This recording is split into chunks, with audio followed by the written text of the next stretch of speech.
Pernahkah kita bayangkan betapa istimewanya seseorang sampai-sampai apa yang ia inginkan atau apa yang terlintas di hatinya langsung disambut dan disetujui oleh wahyu dari Allah Subhanahu wa taala. Iya, beliaulah Sayyiduna Umar bin Khattab radhiyallahu taala anhu warḍah. Rasulullah sallallahu alaihi wa alihi wasallam sendiri pernah bersabda tentang beliau, sungguh ada di tengah umat-umat sebelum kalian orang-orang yang diilhami muhaddithun atau orang-orang yang diberikan firasat.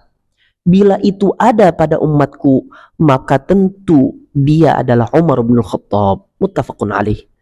Artinya, kehendak atau yang sering kita sebut hawa dari Sayyiduna Umar itu seringkali selaras, cocok dengan apa yang akan diturunkan Allah Azza wa Jalla sebagai wahyu. Begitu mulianya kedudukan ini sehingga keputusan beliau seolah-olah disetujui oleh Allah Subhanahu wa ta'ala. Sebelum Islam, hawa nafsu Sayyiduna Umar begitu dominan. Apa yang ia mau harus terjadi. Namun setelah memeluk Islam, Sayyiduna Umar berjuang habis-habisan, terus-menerus menghisab, mengkoreksi dirinya sendiri, melawan setiap bisikan buruk, hingga akhirnya keinginan pribadinya selaras, sejalan dengan kehendak Allah. Inilah rahasia kenapa wahyu seringkali turun menyetujui keinginan Sayyiduna Umar. Di antara muwafaqat Umar, selarasnya keinginan Sayyiduna Umar dengan wahyu Allah, di antaranya yaitu beliau mengusulkan, mengapa kita tidak jadikan makam Ibrahim sebagai tempat salat? Tak lama kemudian turun ayat Al-Quran surah Al-Baqarah 125, dan jadikanlah sebagian makam Ibrahim sebagai tempat salat. Selain itu, Sayyiduna Umar merasa khawatir jika para istri Nabi dilihat oleh orang lain. Beliau menyarankan agar mereka memakai hijab atau penutup.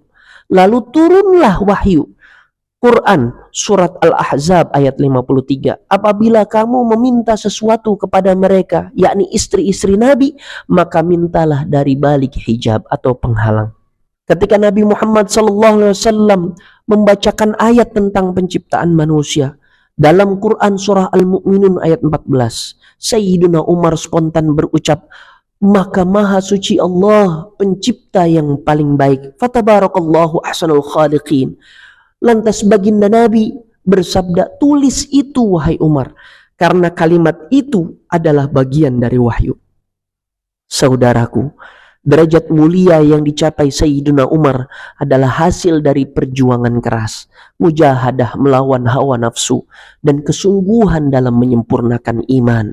Jika kita ingin hati kita selaras dengan keinginan Allah, agar doa kita mudah dikabulkan, maka kita harus meniru Sayyiduna Umar, berjuang melawan keinginan buruk atau hawa nafsu, terus menerus introspeksi muhasabah diri setiap hari, dan tempatkan cinta kepada Allah dan Rasul di atas segala-galanya. Semoga kita menjadi hamba-hamba yang keinginannya senantiasa selaras dengan keridhaan Allah Subhanahu wa ta'ala. Amin ya rabbal alamin.